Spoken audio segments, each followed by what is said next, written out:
फौजी नज़्म ज़ब्त की खिलाफ वर्जी। लेफ्टिनेंट जनरल रिटायर्ड फैज़ हमीद के बाद मजीद 3 रिटायर्ड अफसरान को फौजी तहवील में ले लिया गया। तहवील में लिए गए अफसरान में 2 रिटायर्ड ब्रिगेडियर और 1 रिटायर्ड कर्नल शामिल। ISPR के मुताबिक रिटायर्ड अफसरान और उनके साथियों से मजीद तफ्तीश जारी है। अफसरान के खिलाफ मुल्क को अदम इस्तेहकाम का शिकार करने के लिए सियासी गठजोड़ की तहकीकात भी की जा रही हैं। ज़राए के मुताबिक गिरफ्तार अफसरान में brigadier retired Gaffar, brigadier retired Naeem और कर्नल रिटायर्ड आसिम शामिल हैं। तीनों अफसरान सियासी जमात और फैज़ हमीद के दरमियान राब्ताकारी में शामिल थे।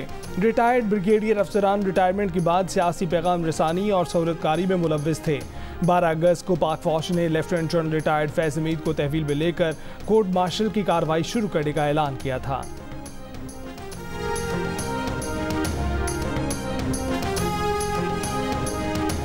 बानी PTI ने जनरल फैज़ हमीद को असासा करार दे दिया। कहा कि जनरल फैज़ हमीद को ज़ाया कर दिया गया। मैं फैज़ हमीद को नहीं हटाना चाहता था। वो तालिबान और अफगान हुकूमत के साथ इंगेज थे। अडयाला जेल में सहाफ़ी से गुफ्तगू करते हुए बानी PTI ने इल्ज़ाम आयद किया कि जनरल बाजवा ने अपनी मुद्दत मुलाजमत में तोसी के लिए जनरल फैज़ को हटाया और मेरी हुकूमत गिराई। ख्वाजा आसिफ ने कहा है कि जनरल बाजवा एक्सटेंशन चाहते थे। ये मेरे मौक़िफ़ की तायीद है। अब जितनी दहशतगर्दी हो रही है वो इसका जिम्मेदार बाजवा को ठहराते हैं। बानी PTI ने कहा कि जनरल फैज़ को हटाने पर उनकी जनरल बाजवा से सख्त तलखी भी हुई थी। ख्वाजा आसिफ ने कहा कि जनरल फैज़ का 9 मई के वाक़यात से बराह रास्त ताल्लुक़ है। अगर 9 मई जनरल फैज़ ने करवाया तो इसकी तहकीकात होनी चाहिए।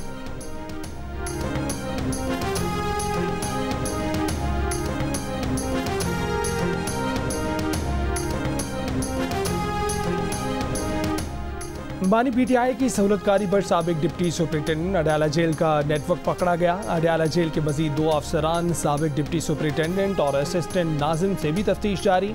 ज़राए के मुताबिक डिप्टी सुपरिटेंडेंट अकरम से हासिल मालूमात पर अमले के मजीद 6 अफराद से पूछगछ की जाएगी। दौरान तफ्तीश 3 यूरोपीय ममालिक के नंबर्स पर व्हाट्सएप के इस्तेमाल के शवाहिद भी मिल गए। मोहम्मद अकरम PTI रहनुमा जुल्फी बुखारी और एक साबिक सूबाई वजीर के करीब समझे जाते हैं। मोहम्मद अकरम पर बानी PTI के लिए पैगाम रसानी और सहूलतकारी का इल्ज़ाम है। मोहम्मद अकरम को कमरा अदालत में समाअत के दौरान बानी PTI से सरगोशियाँ करते भी देखा गया। बानी PTI को खिलाफ ज़ाब्ता सहूलतों पर जेल इंतज़ामिया की मीटिंग आज होने का इम्कान है।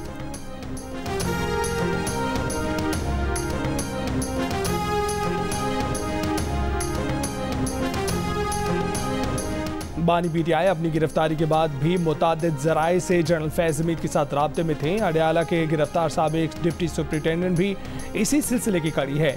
जंग और दी न्यूज़ में शाया एडिटर इन्वेस्टिगेशन अंसार अब्बासी की रिपोर्ट में इंकशाफ। रिपोर्ट के मुताबिक ज़राए का कहना है कि साबिक DG ISI फैज़ हमीद को रिटायरमेंट के बाद काबिल एतराज़ सरगर्मियों पर फौजी हुकाम ने 1 से ज़्यादा मरतबा खबरदार किया था, लेकिन वो बाज न आए।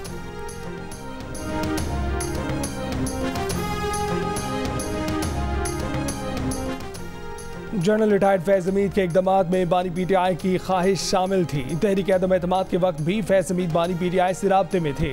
वफाकी वज़ीर इत्तलात तारर ने कहा है कि गिरफ्तार किए गए लोगों ने इंतशारी टोले के साथ मिलकर कार्रवाइयाँ की।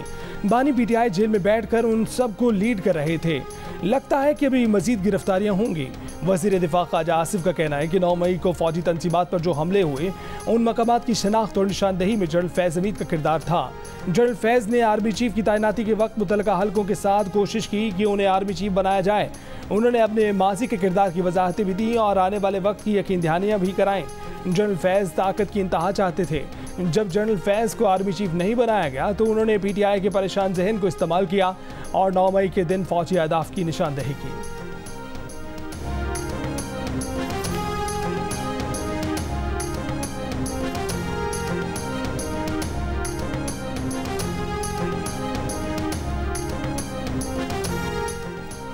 दुश्मन अनासिर की जाली खबरों और प्रोपेगेंडे के घनौने खतरे से खबरदार रहना होगा। ये प्रोपेगेंडा आवाम और मुसल्लह अफवाज के दरमियान ताल्लुकात को कमज़ोर करने के लिए किया जाता है। वेटरन्स समेत कौम की गैर मुतज़लज़िल हिमायत ऐसी तमाम फजूल कोशिशों को नाकाम बनाएगी। Army chief general Asim Munir का यौम आज़ादी के मौके पर आर्मी वेटरन्स के एजाज़ में इस्तकबालिये से खिताब। ISPR के मुताबिक वेटरन्स ने पाक फौज की क़यादत पर एतमाद और अंदरूनी और बैरूनी सिक्योरिटी चैलेंजों का मुकाबला करने के लिए अपनी हिमायत का अयादा किया। Army chief general Syed Asim Munir ने वेटरन्स की खिदमात को दिली खराज तहसीन पेश करते हुए उनकी लगन और कौम की तारीख की तश्कील में अहम किरदार को सराहा। आर्मी चीफ ने चैलेंजों के मुकाबले में इत्तेहाद और लचक की बुनियादी अहमियत पर भी जोर दिया। तकरीब में रिटायर्ड फौजी ऑफिसर्स और जवानों की बड़ी तादाद में शिरकत।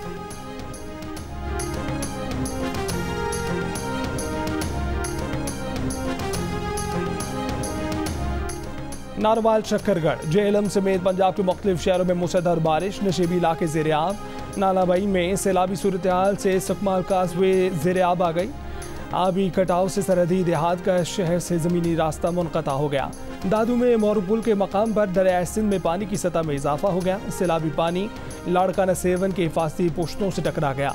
मुतादिद देहात सैलाबी पानी के घेरे में आ गए। राब्ता सड़कें, खड़ी फसलें ज़ेर-ए-आब आ गईं। खैरपुर नाथन शाह में सिम नाले में शगाफ पड़ने से फसलें ज़ेर-ए-आब। बॉयज़ प्राइमरी स्कूल हाफिज खुशी मोहम्मद में बारिश का पानी अब तक मौजूद। तलबा का एहतजाज। शहीद बेनज़ीराबाद के 15 से ज़ायद गाँव में सैलाबी पानी दाखिल। वादी कागान में भागल के मकाम पर लैंड स्लाइडिंग से शाहराह कागान दयामर में तिलची और रायकोट के दरमियान सैलाबी रैला आने से शाहराह कराक्रम बंद। ट्रैफिक की रवानी मुतासिर। मुल्क में मानसून का स्पेल 25 अगस्त तक जारी रहने का इम्कान। नाफाज से निपटने के कौमी इदारे NDMA का इंतबाह। कहा कि दरिया चिनाब के मुल्का इलाकों में शदीद तुग़यानी का खदशा है। पंजाब के बड़े शहरों में अर्बन फ्लडिंग भी हो सकती है। 18 अगस्त तक दरिया चिनाब के बलाई इलाकों में मुसलधार बारिशें मुतवक्के हैं। गुजरावाला, हाफिजाबाद और चिन्नौर में मानसून के शदीद स्पेल का इम्कान है।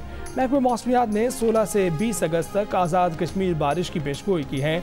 NDMA के मुताबिक मकबूजा कश्मीर में अखनौर और रजौरी में भी 18 अगस्त तक मुसलधार बारिशें मुतवक्के हैं।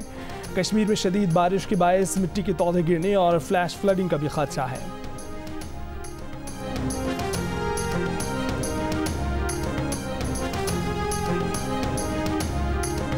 वज़ीर आज़म शहबाज शरीफ ने आस्तौर में सैलाब में फंसे सयाहों को रेस्क्यू करने की हिदायत कर दी।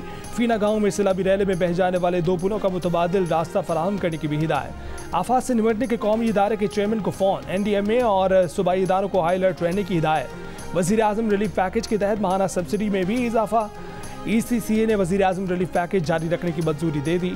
ज़राए के मुताबिक सब्सिडी का इतलाक़ 30 जून 2024 से 31 जुलाई 2025 तक होगा। हर मुस्तहिक ख़ानदान को माहाना 2734 रुपये की बजाय 3650 रुपये सब्सिडी मिलेगी।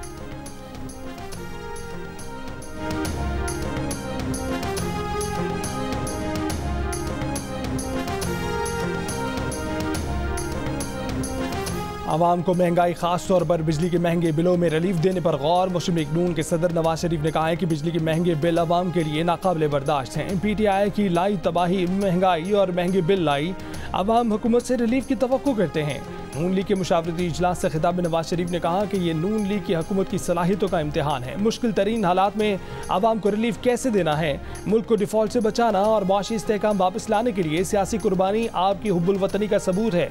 अब आवाम को डिफॉल्ट से बचाना भी हमारा बड़ा इम्तिहान है।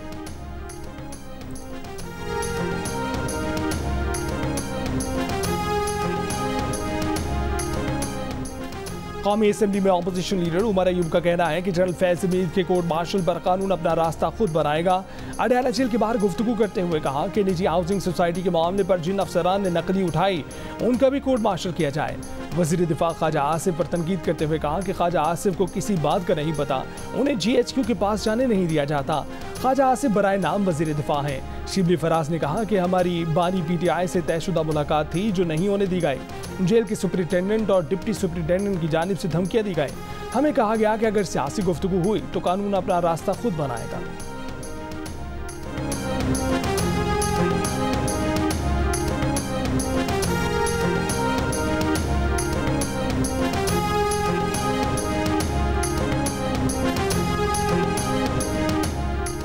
PTI पंजाब के सदर हम्माद अजहर ने PTI लाहौर के सदर चौधरी असगर को डी-नोटिफाई करने से इनकार के बाद इस्तीफा दे दिया। Secretary general PTI Umar Ayub ने इस्तीफा नामंजूर कर दिया। फैसला हतमी है, हम्माद का इस्तीफे पर इसरार। हम्माद अजहर ने सोशल मीडिया पर बयान में कहा कि PTI लाहौर के सदर चौधरी असगर को हटाने की कोशिशें बहुत अरसे से जारी थी। चौधरी असगर 2 माह जेल में कैद रहे। फॉर्म 45 पर पंजाब असम्बली का इलेक्शन जीते। उन्हें सिर्फ इसलिए डी-नोटिफाई नहीं कर सकता कि उनकी आवाज़ बानी PTI तक नहीं पहुँच रही। इस मामले पर पार्टी क़यादत भी मेरे साथ मुत्तफिक है। इसके अलावा और भी मामलात में गलत फैसले करवाए गए। कई रीजन्स में हमारे रहनुमा बहुत परेशान हैं, लेकिन बानी PTI को इतला नहीं। दूसरी जानिब PTI लाहौर के सदर चौधरी असगर और जनरल सेक्रेटरी हाफिज ईशान ने भी ओहदों से इस्तीफा दे दिया। कल पंजाब असेंबली में पीटीआई के पार्लिमानी लीडर हाफिज फरहत अब्बास ने भी ओहदे से इस्तीफा दे दिया था।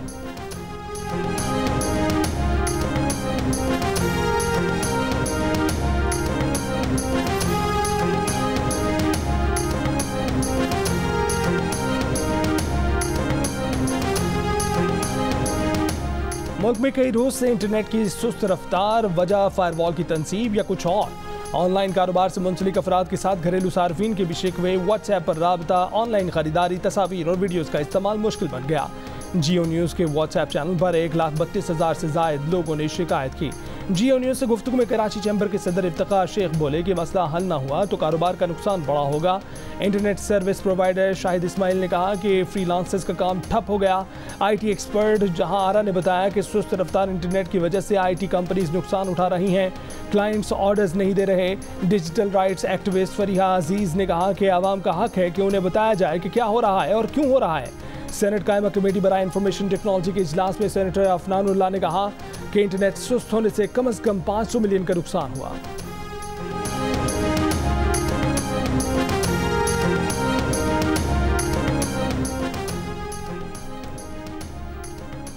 इंटरनेट सर्विस फराहम करने वाली कंपनियों पर फायरवॉल इंस्टॉल, दूसरा ट्रायल भी मुकम्मल कर लिया गया। टेलीकॉम ज़राए के मुताबिक फायरवॉल डिपैक्ट इंस्पेक्शन की सलाहियत की हामिल होगी, जिससे सोशल मीडिया पर प्रोपेगेंडा पॉइंट की निशानदेही हो सकेगी। प्रोपेगेंडा करने वाली ID को ब्लॉक किया जा सकेगा। इंटरनेट सर्विस 2 से 3 दिन में मामूल पर आने का इम्कान है। सोशल मीडिया सर्विसेज आइंदा 2 से 3 रोज में मामूल पर आ जाएंगी। वफाकी वज़ीर मुमलिकत IT शिजा फातिमा का कहना है कि साइबर सिक्योरिटी के हमलों से बचने के लिए फायरवॉल इंस्टॉल की जाती हैं। पूरी दुनिया में हुकूमतें फायरवॉल इंस्टॉल करती हैं। फायरवॉल से पहले वेब मैनेजमेंट सिस्टम था, हुकूमत अब सिस्टम को अपडेट कर रही है। इंटरनेट की सुस्त रवि से मुतल्लिक इंटरनेट सर्विस फराहम करने वाली कंपनी से डाटा मांगा गया। सेनेट कमेटी इजलास में सेक्रेटरी IT ने इंटरनेट सर्विस सुस्त होने का मलबा मोबाइल ऑपरेटर्स पर डाल दिया।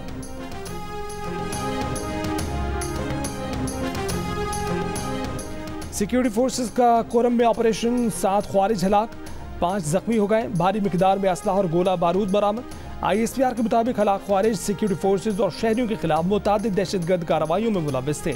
सिक्योरिटी फोर्सेज ने ख्वारिज के ठिकानों का मौसर अंदाज में पता लगाकर उन्हें तबाह किया। साबिक army chief general retired Qamar Javed Bajwa ने मार्शल लॉ लगाने की धमकी दी थी। वजीर दिफा ख्वाजा आसिफ के प्रोग्राम कैपिटल टॉक में इंकिशाफ, कहा कि बाजवा ने मार्शल लॉ की बात अकेले उनके सामने ही नहीं बल्कि मजमे के बीच में की थी। प्रोग्राम के मेज़बान हामिद मीर ने पूछा कि क्या मार्शल लॉ की धमकी पर जनरल बाजवा का एहतसाब नहीं होना चाहिए। ख्वाजा आसिफ ने जवाब दिया कि वो कौन होते हैं बाजवा का एहतसाब करने वाले।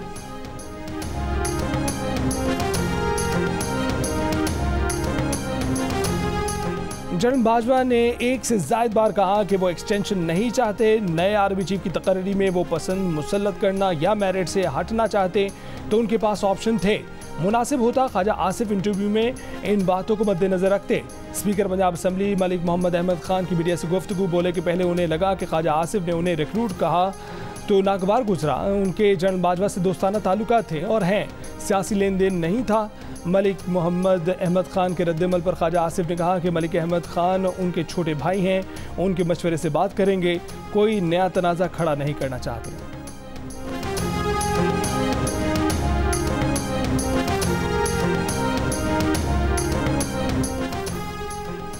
वज़ीर आला पंजाब मरीम नवाज ने पोजीशन होल्डर तलबा को इनाम देने की मंजूरी दे दी। वज़ीर आला पंजाब की हिदायत पर तलबा के एक उस्ताद को भी इनाम दिया जाएगा। वज़ीर आला पंजाब मरीम नवाज की ज़ेर सदारत इजलास में स्टूडेंट स्कॉलरशिप की भी मंजूरी दे दी।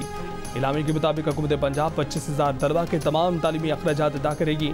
वज़ीर आला पंजाब की हिदायत पर तालिबात के लिए ट्रांसपोर्ट प्रोग्राम का आगाज़, पहले मरहले में पंजाब के 60 गर्ल्स कॉलेजेस को बसें दी जाएंगी।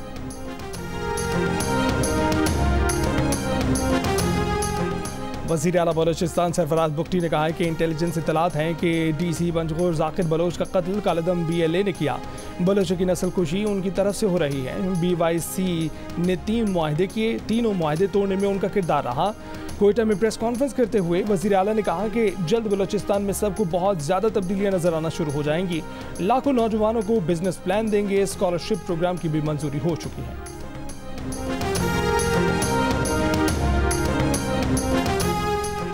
वजारत दाखिला को मामला इसलिए चाहिए कि वो ई सेक्टर से भी महंगा मंसूबा बन जाएगा। यही एलीट कैप्चर है। चीफ जस्टिस पाकिस्तान काजी फायज ईसा के रिमार्क्स। इस्लामाबाद के सबसे महंगे सेक्टर ई के बारे में पूछा कि किस दौर में बना था। वकील ने बताया कि ज़्यादा दौर में बना था। चीफ जस्टिस ने कहा कि बस हुक्म आ गया होगा, फिर किसी ने देखा ही नहीं ये कानूनी है या नहीं। चीफ जस्टिस पाकिस्तान काजी फायज ईसा के बारगला हिल्स में कमर्शियल सरगर्मियों से मुतल्लिक केस में रिमार्क्स पूछा कि क्या वजारत दाखिला वज़ीर आज़म ऑफिस से भी ज़्यादा ताकतवर है। वाइल्ड लाइफ बोर्ड को वजारत दाखिला के मातहत क्यों किया गया। अदलिया मुखालिफ मुहिम चलाने पर रेस्टोरेंट के मालिक लुकमान अली अफजल को तौहीन अदालत का नोटिस जारी। सुप्रीम कोर्ट ने करार दिया कि अदालत में फरीकैन ने रजामंदी जाहिर की थी कि नेशनल पार्क एरिया से रेस्टोरेंट्स मुंतकिल कर देंगे। हुकूमत ने वाइल्ड लाइफ मैनेजमेंट बोर्ड को वजारत दाखिला के सपुर्द करने का नोटिफिकेशन वापस ले लिया।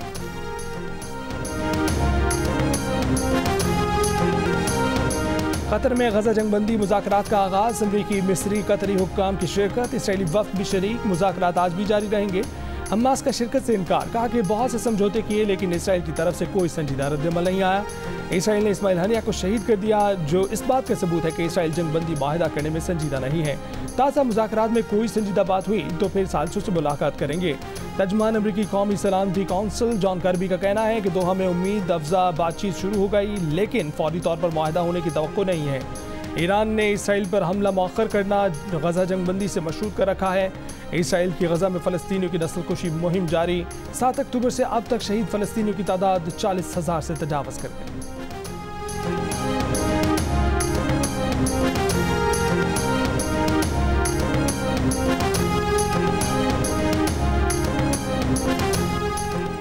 भारत के यौम आज़ादी पर कश्मीरियों का 15 अगस्त को यौम सियाम मनाया। मोदी सरकार तमाम तर जबर के बावजूद मकबूजा आबादी के कश्मीरियों को पाकिस्तान का यौम आज़ादी मनाने से नहीं रोक सकी। मकबूजा आबादी में पाकिस्तानी परचम लहराए गए।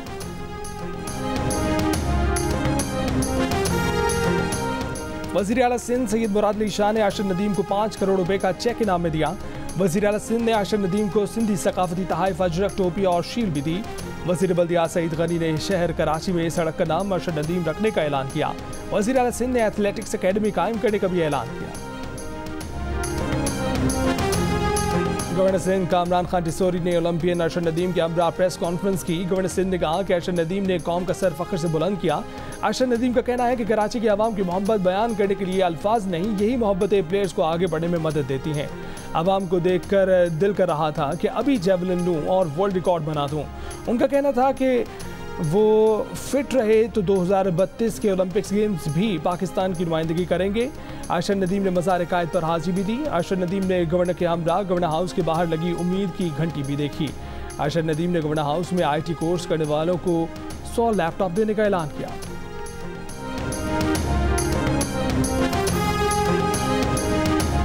पेरिस ओलंपिक्स के गोल्ड मेडलिस्ट आशिर नदीम ने जियो से खुसूसी गुफ्तगू में कहा है कि गोल्ड मेडल और रिकॉर्ड थ्रो के पीछे बहुत मेहनत है। 2012 से सिर्फ मेहनत की जिसका फल मुझे मिला।